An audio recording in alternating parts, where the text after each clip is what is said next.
I mean, this feels so weird as a Mets fan that Max Scherzer is being traded to the Rangers. When Max Scherzer first signed, I was ecstatic, I was pumped, I was freaking out, and I really didn't imagine a world where the Mets were selling when they had Max Scherzer on their team, let alone trading him away. Like, that's just so crazy to me. But obviously, the Mets have not been good this year. They are not really in a position to make a playoff run, and the sale is on, and Max Scherzer is that next piece going to the Texas Rangers. So Rangers fans, like, what exactly are you getting here? You're one of the best teams in baseball this year, a phenomenal season. Fun fact, by the way, when the season ended last year, I just threw down a crazy bet that the Rangers would win the World Series. Like plus 4,000 or 5,000 odds. That's looking really good right now with Max Scherzer getting added to this team. As frustrating as he has been on the Mets, you cannot deny that there still is something there. He still gives you a little bit of hope. Like last year, up until the end of the year, he was phenomenal. And this is something we saw also in 2021. He tends to get a little bit of dead arm towards the end of the season now as he's getting older and older. But the inconsistencies in Max Scherzer's game really just seem to be because of age. He's just not as sharp as he once was in his prime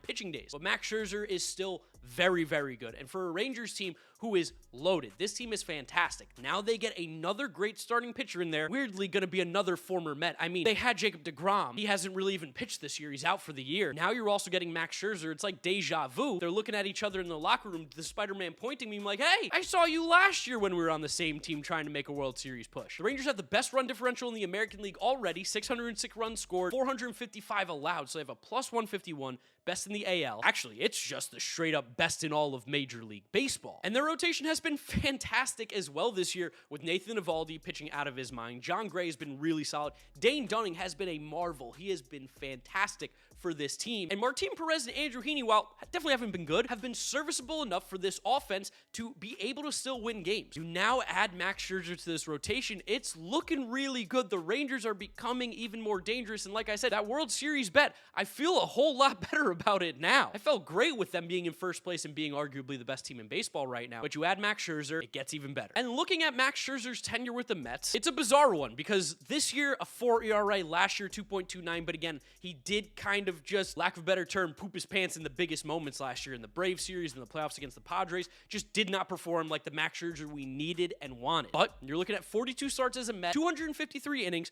a 3.02 ERA with a whip at 1.028. If you would have told me, looking back at Max Scherzer's career as a Met, before we signed him or as we were signing him, he'd give you 250 innings and a 3 ERA over a year and a half, I'd be like, wow, amazing. Where are the Mets going? How many World Series did they win? Obviously, that's not the case because there were just some big moments where a guy like Max Scherzer did not help us. But overall, he's given the Mets 253 good innings. And I don't think he's washed by any means. He's just, again, like I said, maybe not that same sharp ace that he once was. Because this year has been the rough year. This year has not been consistent. He had the sticky stuff ejection. His slider hasn't been as sharp as it's been in years past. Losing some life on the fastball. Like, there's just a little bit of stuff going on because he's getting older. Like, he's made 12 starts this year, allowing 3 earned runs or less, and 7 where he's allowed 4 or more, 6 of which were 5 or more earned runs. He has been very, very, very volatile. 2 different versions of him. He's been great or he's been bad. And I don't really know what version the Rangers are going to get, but I'm going to assume that it's going to be the good version because Max Scherzer still is way too good of a pitcher to be as bad as he has performed this year. And again, it's just because he's had some bad starts. When it blows up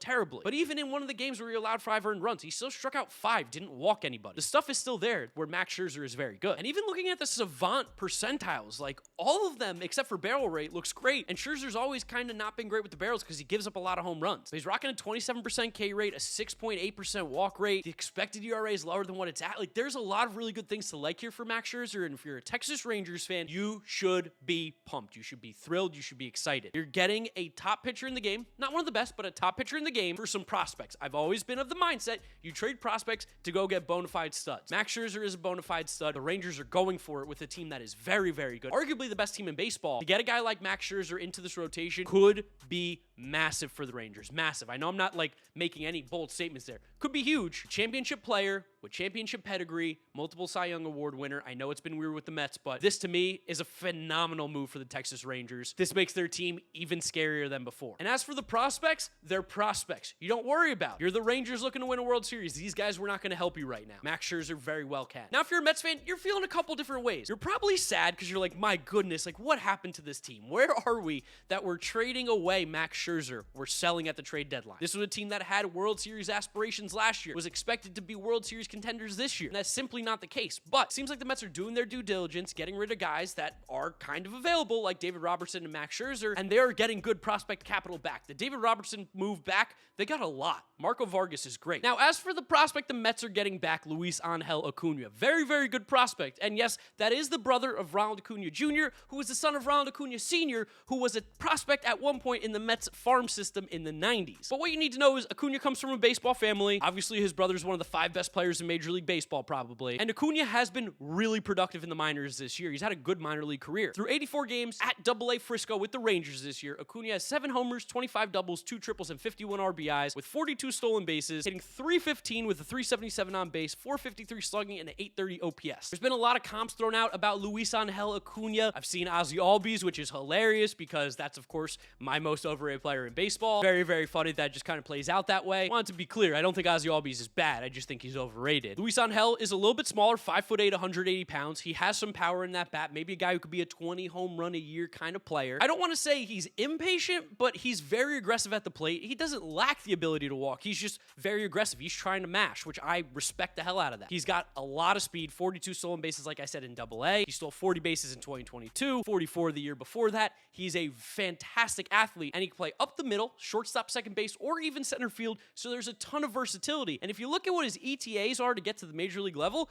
Acuna might be up next season. 2024 is about the time that makes sense for a guy like Luisangel Acuna to get to the major league level, to get to the Mets, play on the big league club, and maybe make an impact, which I very much think he can do. I like his swing, takes a vicious swing, just like his brother Ronald in Atlanta. I'm not going to even come close to comping him to his brother, because that's just insane expectations. You're talking about one of the 5 best players in the league. But Luisangel Acuna will make an impact for this New York Mets team one way or another. I'm very confident in that. They got a good prospect, without a doubt. Again, I don't really like to use Pipeline because Pipeline kind of misses because they don't really update too often. But when you're looking at Pipeline, Luisangel Acuna is 44th in top 100 prospects in Major League Baseball. You look at Baseball America, Fangraphs, all these publications who talk about prospects, very much like Luisangel Acuna. He's going to be the #1 prospect in the Mets system, most likely, whenever he gets re-ranked. Just feels weird to say, like, this is a good pickup. This is a good move because we're getting rid of an ace pitcher that we thought was going to lead us to a World Series for a 21-year-old. But that's kind of where I'm at. It's a good pickup. Luisangel Acuna is a good prospect. He has a huge pop potential here. Very good athlete, very versatile. And you're getting rid of Max Scherzer, who realistically had no business being here anymore. It's also very bittersweet to me because, like, Max Scherzer's low-key kind of the reason why I have the job with the Mets doing the podcast. Shout out to all of you who listen to my Twitter spaces all the way back when Max Scherzer was signing with the Mets. There was like 5,000, 6,000 of you in there at a given time. The Mets hopped in there. The podcast people hopped in there. They liked what me and James, my co-host, did, and that's how I got connected with the Mets. So I will be forever grateful to Max Scherzer for setting me up with a job with the New York Mets. It's bittersweet. It's bittersweet. Hate to say that word over and over again, but it is, because Scherzer shouldn't be here any longer, and I'm happy we're getting some good prospects back into the system that definitely need some help. But it also sucks because what could have been with this team? What could have been with the New York Mets this season? What could have been last year? There was just so many opportunities for this team to be exactly what every Mets fan has been hoping and wishing for, and it just didn't come through. I think it's a lesson in how to build a baseball team. It's hard to build around very old starting pitching. The Mets tried, it didn't work. There's going to be more moves made throughout the trade deadline. Of course, you guys know this is the place to be, so make sure you subscribe to the channel so you don't miss out on any of that. Drop a like on the video if you enjoyed it, as well as get in the comments section down below. Let me know who you think won or lost this trade. I'd love to hear you guys' opinion. Follow me on all my social media at GiraffeNeckMark. Links are in description, as well as check out the Mets Up podcast. If you're a Mets fan, we will talk about this on the next episode. That's where I'll wrap up today's video. You guys know the drill from here on out. YouTube recommends you watch this video. This is my most recent upload, so click through those if you have not yet seen them. Thank you guys for watching, and I'll see you all tomorrow for another video. Bye.